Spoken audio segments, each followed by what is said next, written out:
Hey, hello everyone. Welcome. This is the third webinar in a series that we're doing focused on precision fermentation in the circular bioeconomy. My name is Ken Rufato. I'm a project manager for the Levenix Center for Climate Smart Circular Bioeconomy. I'm really excited to be co-hosting this seminar or webinar series with iFAB, or the Illinois Fermentation Agriculture Biomanufacturing Tech Hub, and also IBRL, or the Integrated Bioprocessing Research Laboratory. Just some quick kind of housekeeping items before we get started. We are recording this meeting or this webinar, and so there is a link to all the other recordings of previous webinars and this one in the invite that you received for it. And it also is housed on the Institute of Sustainability, Energy, and Environment's YouTube page, which is the parent institute for the Levenix Center. And how these are organized are typically at the beginning, I just give a very kind of brief overview of where to situate us, where we're at in the circular bioeconomy and what we're talking about today. And then we will have a university expert that will give their perspective on the topic, and also an industry expert to give their perspective. We hope that these last about 45 minutes, with maybe some time for questions at the end after all presenters have talked. And let's go ahead and get started. So the purpose of these webinar series is basically to explore how precision fermentation can impact sort of the greater circular bioeconomy. If you're not familiar with the circular bioeconomy, how we kind of define it or look at it at the Levenix Center is we look at the bioeconomy, which is in that dark gray oval, which includes crop systems, which is feedstock production, and then looking at biomanufacturing of those feedstocks. In this case, we're looking specifically at precision fermentation, and then how those products enter into the marketplace. And what makes it circular bioeconomy is that with each of these different steps within the bioeconomy, there's waste streams, and we try to create circularity by doing resource recovery on potential useful nutrients or other resources in those waste streams. And so we set up this webinar series to basically look across all these different components of the circular bioeconomy and how the introduction of precision fermentation can potentially affect those other components. So today, we're going to be talking about the marketplace and the different types of bioproducts that come out of precision fermentation. We're going to be taking sort of a break, hiatus over the summer, and then we'll be coming back in September to have a webinar on policy of these products or surrounding these products. And then in October, we'll have a webinar focused on crop systems for precision fermentation. And then we're still potentially planning a sustainability and precision fermentation webinar at the very end. So today, I'm very excited to have two different speakers that are going to be talking about redefining the marketplace. First is Dr. Beth Conerty, who's the Associate Director of Business Development at IBRL and also the Regional Innovation Officer at iFAB. And then we also have Ryan Sivertson, who is the Business Development Specialist at Primient. As always, if you have any questions about the series, feel free to contact the Levenix Center at levenixcenter@ic.illinois.edu. But with that, I'm going to turn it over to Beth. Thanks, Ken. And let me get...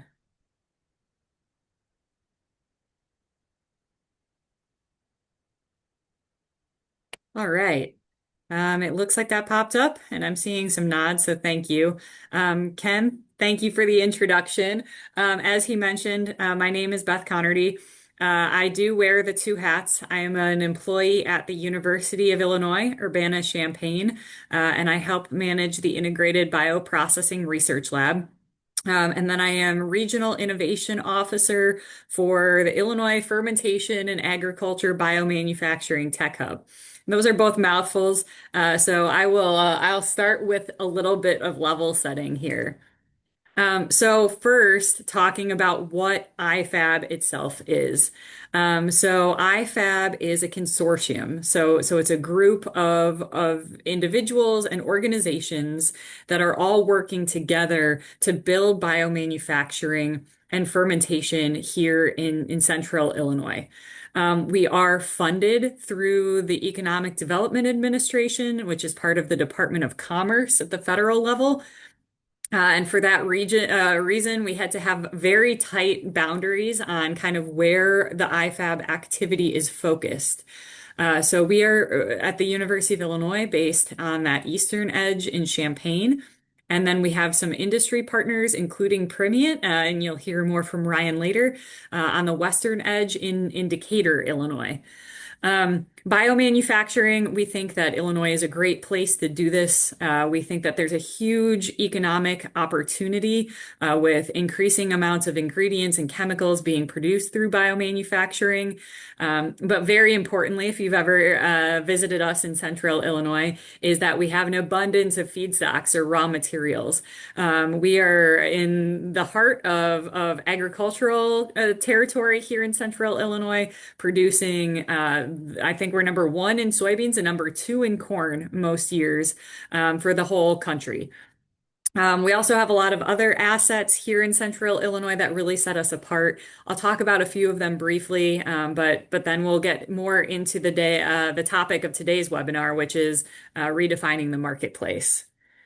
So again, for some level setting, I did want to share that the other facility, which is the lead for the iFAB Tech Hub, is the Integrated Bioprocessing Research Lab, or IBRL, here at the University of Illinois. We are a pilot scale facility that was designed to work with industry partners primarily, helping them get new technologies in bioprocessing and biomanufacturing at a larger scale, prove those technologies out on their way to commercialization. So fermentation, which is in iFAB's name, has certainly been one of IBRL's core competencies since we opened 7.5 years ago. And we've worked with over 160 companies at pilot scale to date. And we've been training a lot of students and a lot of industry partners as part of that as well. Um, so I've already used the term biomanufacturing a lot. So what do we think of when we say biomanufacturing? And from a very high level, we consider biomanufacturing to be any process that converts plant materials into higher value end products. And that could be a whole range, both on the plant material side and on the high value end product side. We take a very broad approach to what we consider to be biomanufacturing. But that is what we're talking about here today. I've also used the term precision fermentation. So that is one tool within biomanufacturing. And we will both, Ryan and I, talk about precision fermentation quite a bit because it is an extremely important tool within biomanufacturing. I think that most people on the call are probably familiar with precision fermentation in some way. This is not the first of this seminar series. And if you haven't tuned into any of the other seminar series, then you are probably at least familiar with fermentation. Fermentation has been used by humans for tens of thousands of years. It is how beer and wine and mead are produced, but it's also the technology that's used to make kombucha and soy sauce. So it's basically using microbial activity to convert, again, plant material into something else, or in the case of food, something tastier.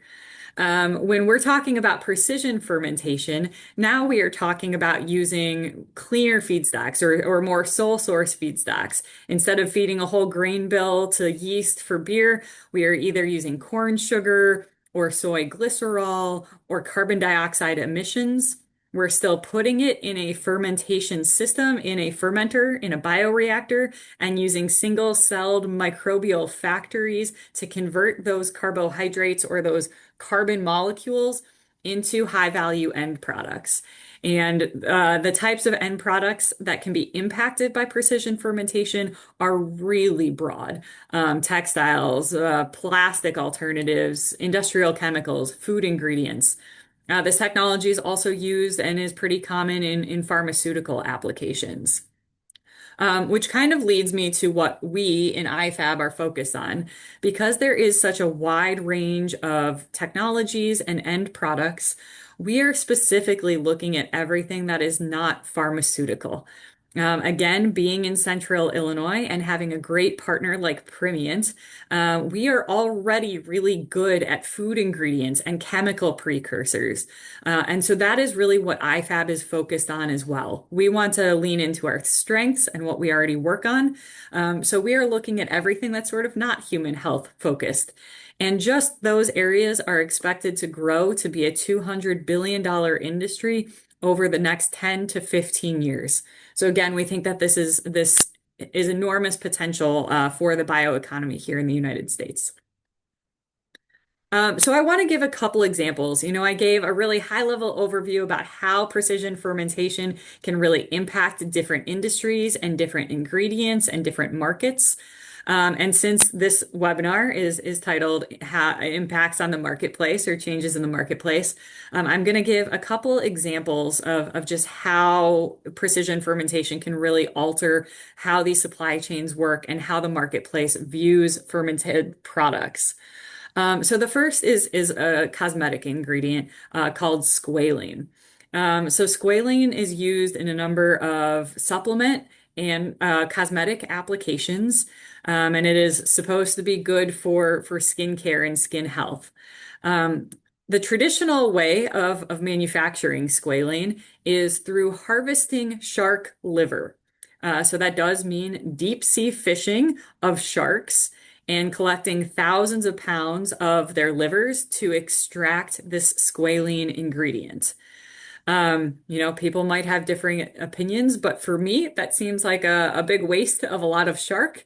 And fermentation is a great example of a technology that can impact how that molecule is being manufactured. So now, through a fermentation process, through a bioengineered fermentation process, squalene can be produced without any sharks. So in fermentation tanks, you're getting just the pure ingredient that can go into the cosmetics. And again, you can see from the slide here that it saves 2 million sharks per year from poaching. It was also, I think, about 5 to 7,000 pounds of shark liver that was used for squalene production before there was a fermentation alternative. So again, just a complete kind of paradigm shift in how this ingredient is being manufactured. Another great example is agricultural inputs. And this is about the circular bioeconomy. So I really wanted to show how this could impact farms and agricultural systems on both sides. We've seen just an enormous rise in the cost of agricultural inputs over the last few years. And that's fertilizer, that's pesticides, that's herbicides, anything that makes a farm more productive. We've really seen an increase in costs. And tariffs and farm bill and federal policy has impacted that as well. So we are trying to explore what we could do to produce some of those things domestically or closer to the actual farms. And again, fermentation is a great option for impacting that marketplace as well. So I gave a couple examples here. So Earnest Agriculture is the top one, and it's a startup company here in Champaign County. We're biased. They're a spin out of the University of Illinois, but they are also a really great example. They have a technology that can actually coat seeds for traditional agricultural commodity crops that give them a boost. So similar to what a fertilizer application would do, it creates better, bigger, more robust plants, but it's through biologicals. So it's through this fermentation process and these cells that then get added to the seeds themselves. So no chemical fertilizer in the process. And then Certus Biologicals is another company that uses fermentation. So I know I just used a bunch of neem oil on my gardens and my fruit trees in my own yard, and that all comes from Certus Biologicals. So they are using a fermentation process to produce some of the insecticides that we're using in our daily lives, but again, through a fermentation process. And the circularity of this is also really wonderful. So then we're using agricultural commodities like corn and soybeans as the raw material for the fermentation process. And on the other end, there are products that can benefit our agricultural community as well. So a real range. Obviously, those are two very, very different applications and two very different ways that fermentation can impact these marketplaces. But it gives you an idea of the breadth that fermentation has to offer. Um, but we really need more infrastructure to be able to do this. Um, we have a lot of places. Again, I'm at the University of Illinois, so there are labs that can do really small scale discovery, figuring out these new processes. If you're talking about just huge manufacturing of food ingredients for the planet, we have partners who are capable of doing that. But fermentation is almost always making a single ingredient. So we're using this technology to produce an ingredient that would be sold in a business to business fashion. It would be an ingredient in a final formulated product. And again, based on those examples that I just shared, the volumes that you would need for these different ingredients vary drastically. The squalene is a very small percentage of that final cosmetic product, and you probably don't need hundreds and hundreds of thousands of liters of that fermented product to impact the cosmetic industry. But if you're talking about fertilizer for row crops, for traditional agriculture, obviously, then you're talking about absolutely enormous volumes, enormous amounts of end product. So to be able to impact all of these different markets, to look at different ingredients, to look at different end products, we really need a range of sizes and scales of fermentation.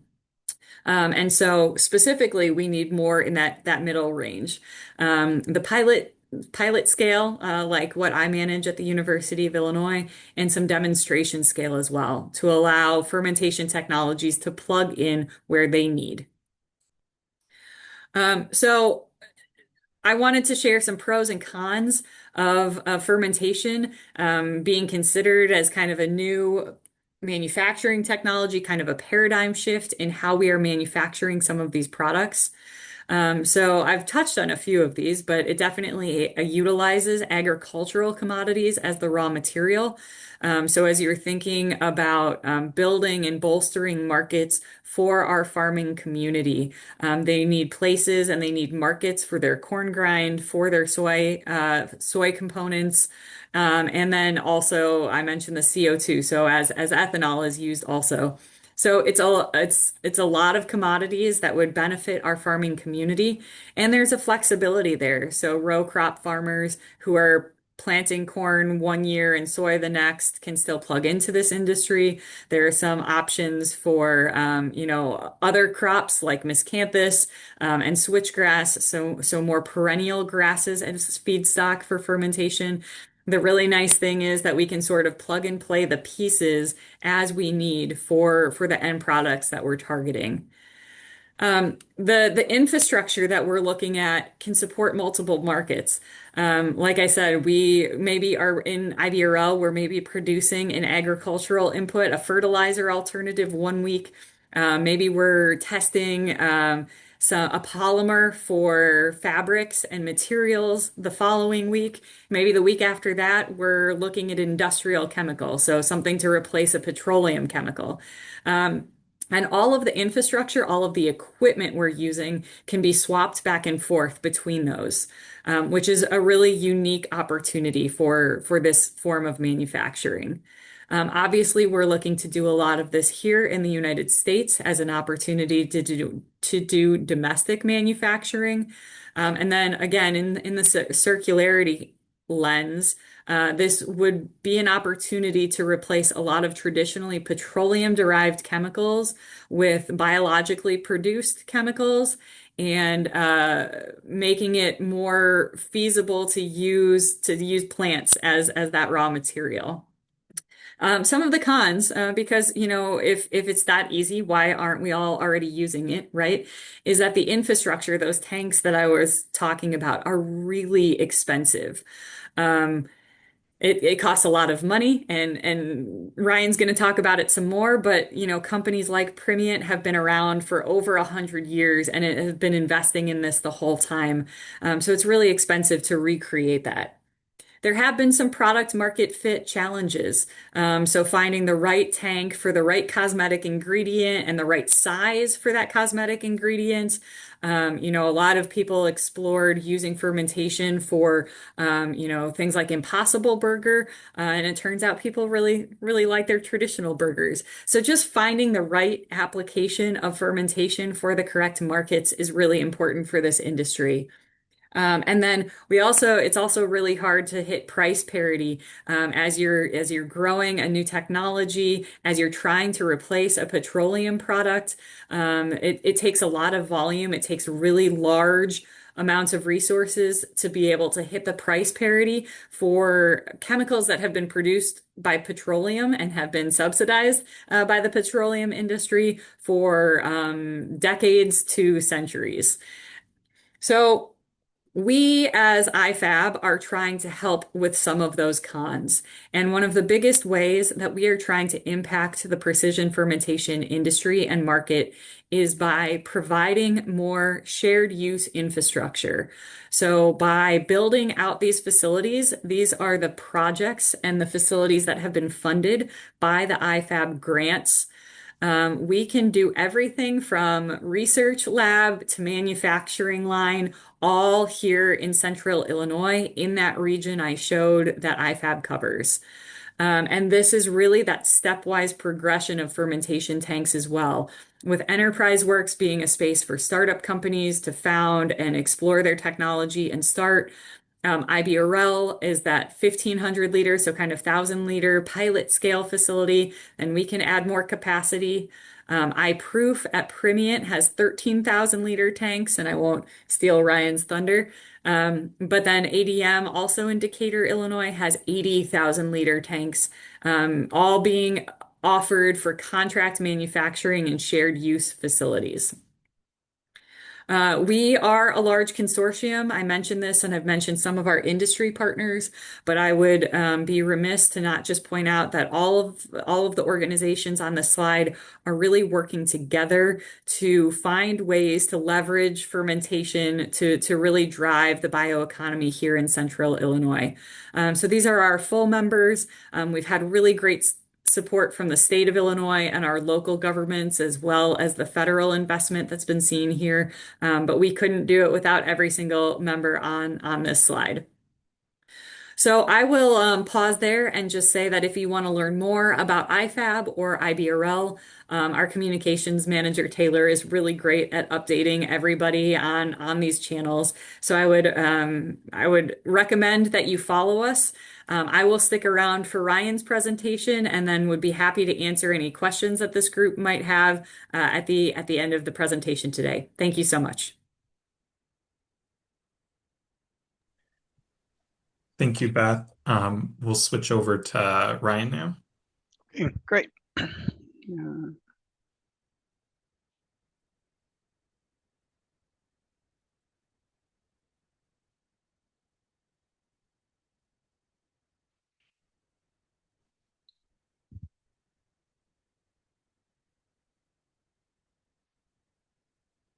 All right. Are you guys able to see my screen? We cannot. Okay, let me try again.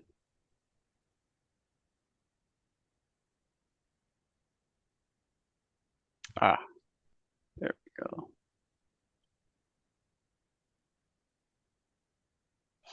All right, how about now? Looks like out there. Yes. Okay, great. So thank you, Ken and Beth, very much for that introduction. I will echo, I think, a lot of things that Beth said here, and that's just because it shows the great alignment, I think, within the iFAB Biotech Hub Consortium. So as a quick introduction, I will introduce myself a little bit, and then a little bit about what Primient is specifically doing in the bioeconomy. and how our involvement is hopefully helping to redefine and or help improve the market kind of going forward. So as a little bit of an introduction, so my name is Ryan Sivertson. It's a pleasure to be here today to speak here. I'm the business development specialist here at Primient in our biosolutions business unit. As a little bit of background on me, I did my undergraduate degree in biotechnology at Queen's University. I did my master's in bioprocessing and bioenergy at the University of Illinois, and then kind of as my professional experience, I worked in life science consulting, mainly doing commercial strategy work for Charles River Association, and also worked as a business development specialist at multiple CDMOs. So I think it kind of provides me a unique perspective as to, what is going on in the market right now, what type of products people are trying to commercialize, and some general industry trends, and then how Primient will hopefully help support some of these companies. So just as a little bit of background onto what is Primient, I know many of you may not have specifically heard of Primient before, but I think you've almost certainly interacted with many of our products. So a couple of things I'd just like to highlight here. So Primient has been in business for over 120 years under a couple of different names, but kind of demonstrating the longevity of the company and as well as our involvement throughout multiple markets. So we have almost 2,000 total employees. In terms of our manufacturing network, we have three main corn wet mills that are located in Decatur, Illinois, Lafayette, Indiana, as well as Loudon, Tennessee. We also do acidulant production in Dayton, Ohio, Duluth, Minnesota, and Santa Rosa, Brazil. So what I will be especially kind of paying attention to here is our corn wet mill network, because that is where a lot of our available fermentation and bioconversion infrastructure here is. But as a whole, Primient is involved in corn wet milling. So the products that come from this is acidulants, industrial starches, sweeteners, commodity products such as animal feed. So that has historically been what kind of our core business model is. But as I get into a little bit more detail, Primient has been involved in the bioeconomy in a number of different ways over the past, and we are continuing to expand our involvement in the bioeconomy going forward. Um, so. And so this slide, the next couple slides will just be kind of serving as an explanation into what Primient is doing in the bioeconomy and separating ourselves kind of from that corn wet milling aspect. Not that it's separating, but kind of adding on to some of the capabilities that we have because of this. So as you can see, I think the simplest way to think about the bioeconomy is somewhat as a conversion pathway. So just walking through this graphic, Primient gets a lot of corn every day. We process a variety of corn into different end products, as mentioned. And so as an example, one of those end products that we can use is dextrose or various corn syrups that can be used as a feedstock for fermentation. So walking through this graphic, we get our corn. We then process this to available sugar substrate. This then sugar substrate is be able to use as a fermentation for feeding these microbes, which then, based on the design of said microbes, is able to produce a new molecule and or product at the end of the day of interest. And so how we leverage our available feedstock kind of ranges in a variety of different ways. As you can see on the right, on these partnerships. So these are a few partnerships where we're doing large scale manufacturing, leveraging our available infrastructure and feedstock. So Primient Covation, which is producing BioPDO, which has a variety of different end uses, as you can see here. But this is something that we did the original tech transfer for. We were the original to scale this process, us and DuPont. And so we produced this at a commercial scale down at our Loudon, Tennessee facility. Another call out I'd like to make here is our partnership with Sustainio Bioglycols. So here we'll be producing BioMEG, which is a plastic alternative. The one thing I will call out here is this is a bioconversion pathway. So this isn't fermentation specific, but I think it kind of emulates the type of partnership that we're looking to form with a variety of different companies that are interested in commercializing bio-based products. So I think this slide can kind of be summarized as we have the critical feedstock. We have a variety of other different end products that show kind of how we have commercialized and worked with products in the past, and then kind of showing what these partnerships look like now and what we're looking for in the future. So we are actively in conversations seeking other partnerships to increase domestic manufacturing and to increase the production of other potential products.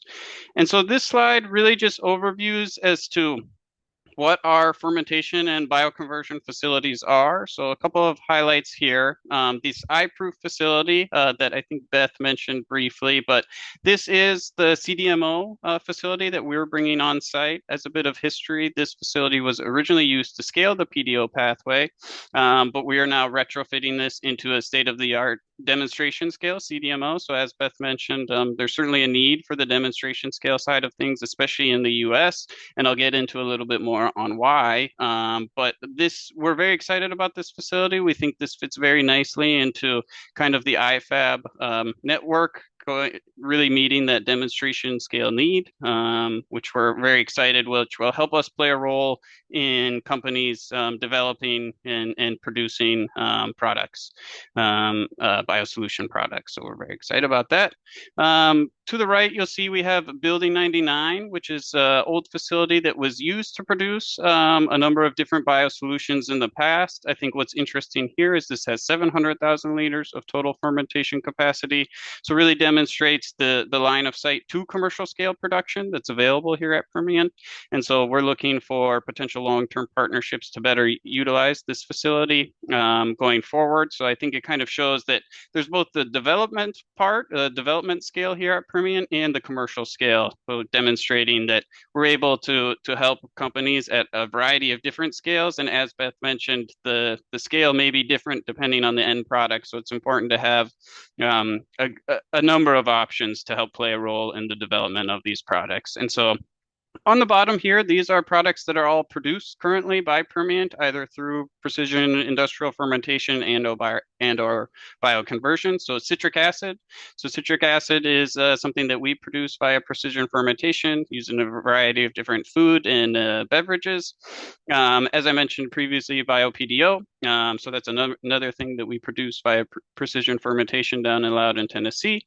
And the final thing I'll mention again quickly is BioMEG, which is actually a bioconversion pathway. And so this is just kind of a high level here at Primient as to the history of Primient and kind of what the key highlights of these markets are. So I think this is interesting to kind of set the stage for here's where some of these markets are right now and where some markets might be going in the future. And so this is one of my favorite slides just because it demonstrates that fermentation isn't a product category. It's really a manufacturing platform along with bioconversion. And the flexibility is one of the reasons that biotechnology is increasingly help reshape markets. And I think as you can see just from the history of Primient, you'll see that, you know, our end products have changed rather rapidly as well, just based on being involved in fermentation and bioconversion platform. So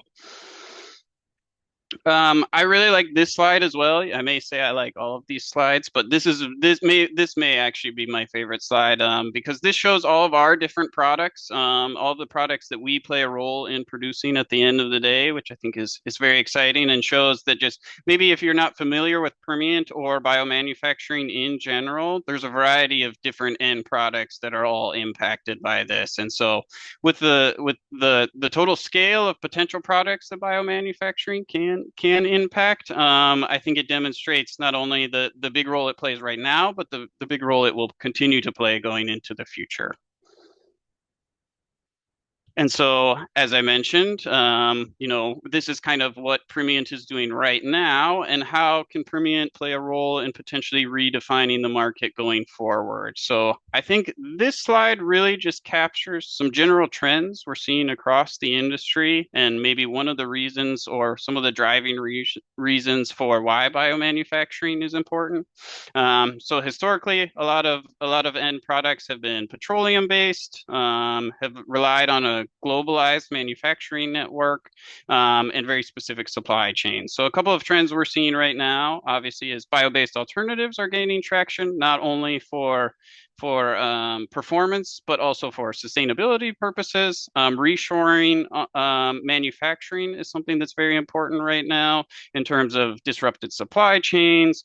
I think another trend we're really seeing is the growth in functional ingredients or very specialty market ingredients, things in the food and beverage space like increased protein products and things like that, more nutritional products going forward in food and bev. And so going forward, we see these trends kind of continuing, and the answer to that is that biomanufacturing will help play a role in the development of some of these alternative products that we're hoping to produce. And so this conversion is really shifting from sustainability alone to resilient strategic materials as well as domestic manufacturing. And while I think not creating new products is really only part of the challenge, so I'll speak to that in a little bit more detail here. Because at the end of the day, most technologies don't fail because the science doesn't necessarily work. I really think scale and just proving that is where a lot of people fall short at the end of the day. So as you can see here on the left, we have a general bioprocess scale-up pathway. So people will start at the bench scale. You then tech transfer to a pilot scale, tech transfer to hopefully a demonstration scale, and then tech transfer to a commercial scale. So obviously, within each of those tech transfer processes, there's a lot of time and commitment involved, as well as resources. And I think we've all heard that there's this notorious valley of death to where people have something that they think is going well at pilot scale. They want to continue to scale this. And really, there's a problem with not only the available infrastructure here in the US, but just generally the difficulty of scaling something from pilot to commercial scale, especially with having process economics in mind, because I think as Beth mentioned, and as I'll mention a lot in these upcoming slides, really the market is defined by price parity. So ensuring that your development pathway incorporates economics throughout this kind of example path to commercialization is really important. And the earlier you get involved thinking about that, I think is really important. So what's really needed right now is facilities that are large enough, that have kind of line of sight to commercialization, which Primient does, and then integrated manufacturing ecosystem. So what we really want to do here at Primient and the iFAB Tech Hub is make things as easy as possible for clients, not only on the commercialization side, but just on the day-to-day side. So, evaluating what to do on a day-to-day basis. Primient and the iFAB Tech Hub has the resources to be able to direct these companies, and as well as to be able to assist in the manufacturing. And so not only does infrastructure is infrastructure important and helps in the scaling pathway, but it really enables commercialization, because as I mentioned, price parity is what we're all trying to get to be able to disrupt the market. It's really important that we will be able to get to a price that is competitive in the market. And so commercialization is not only about having fermenters, but it's also about all these other kind of factors that I outline here. So feedstock access, commercial line of sight, engineering expertise, strategic partnerships, workforce and talent development. These are all things that if you want to produce something at a commercial scale, you'll need to have access to.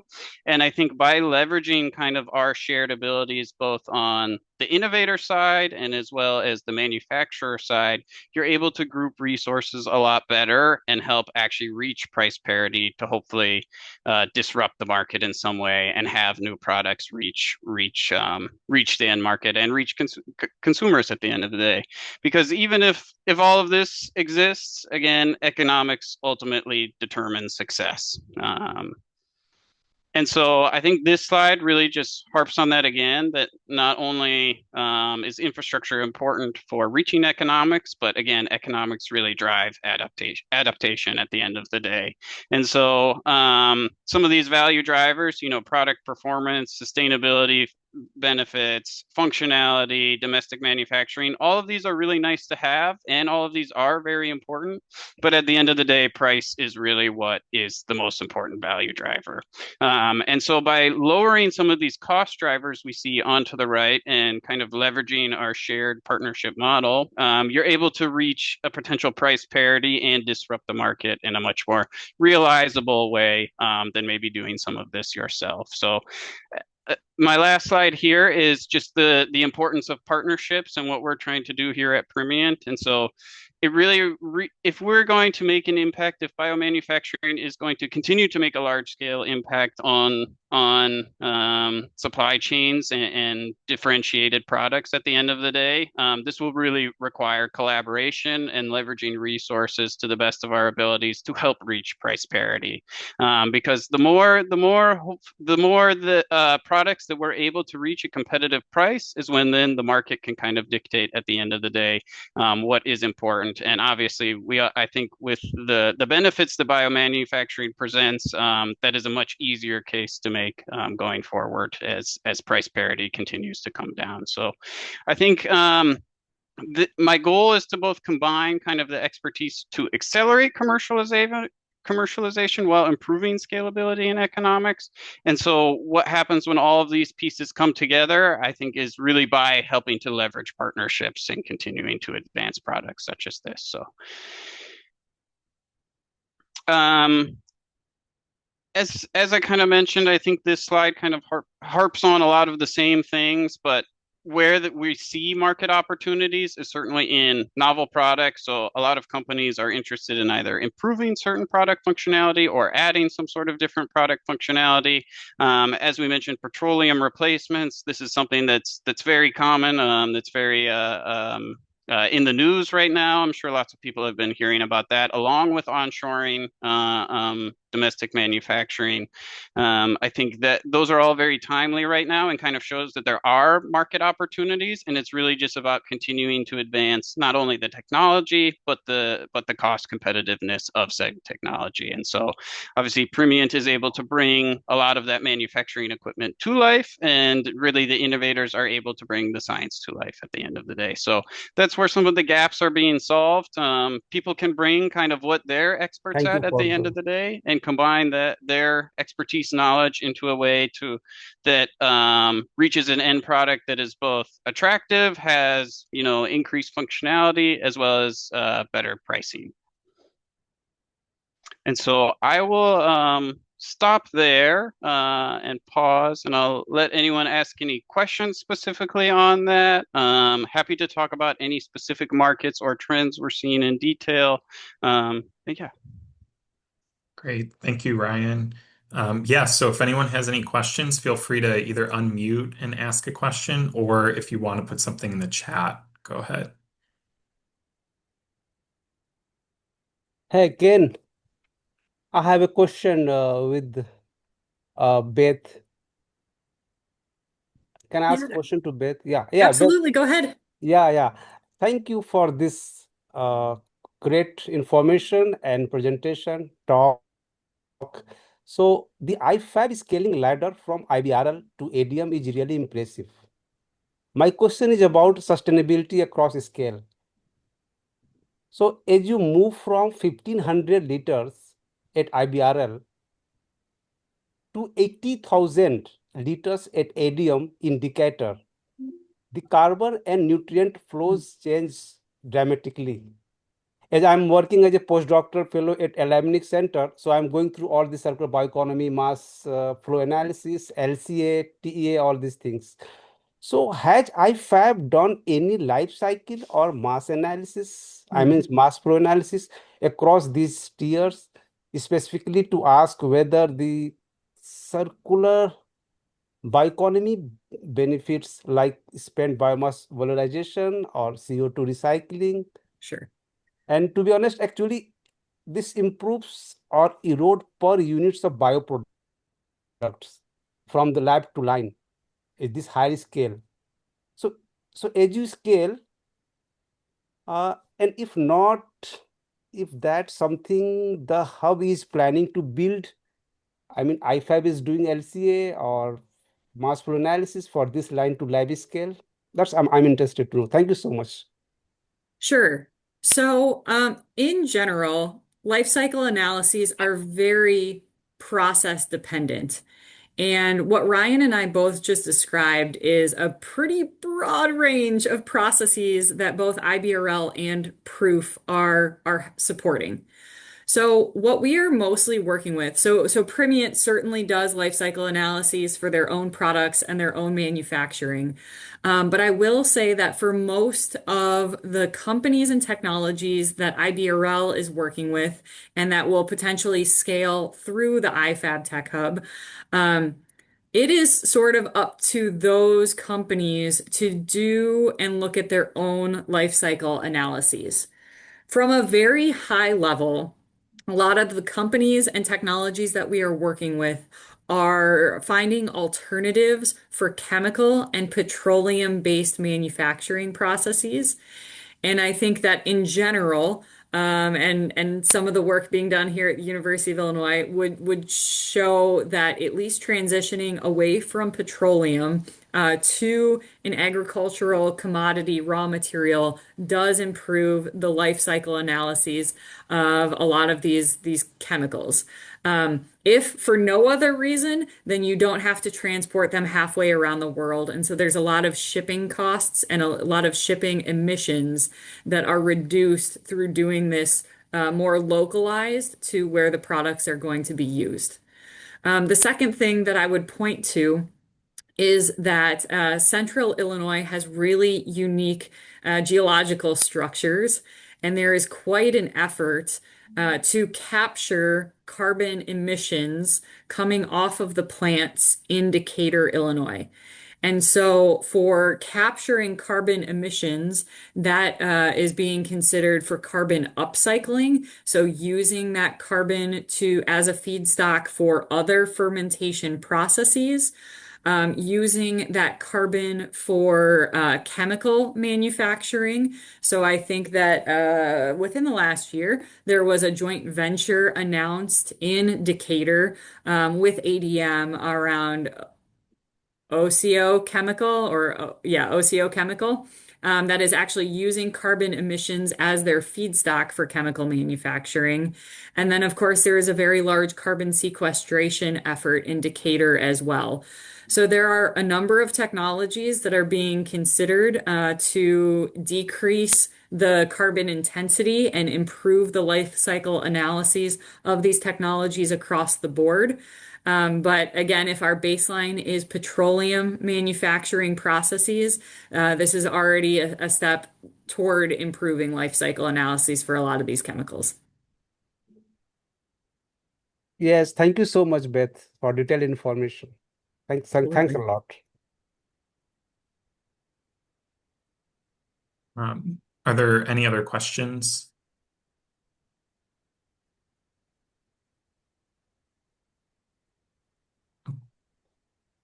Okay. If not, I'd like to once again thank you so much, Beth and Ryan, for sharing your experience. And again, these webinars will be available online. You can find the link in the initial invitation and in future invitations to the YouTube page under the Institute of Sustainability, Energy, and Environment, where these will be housed.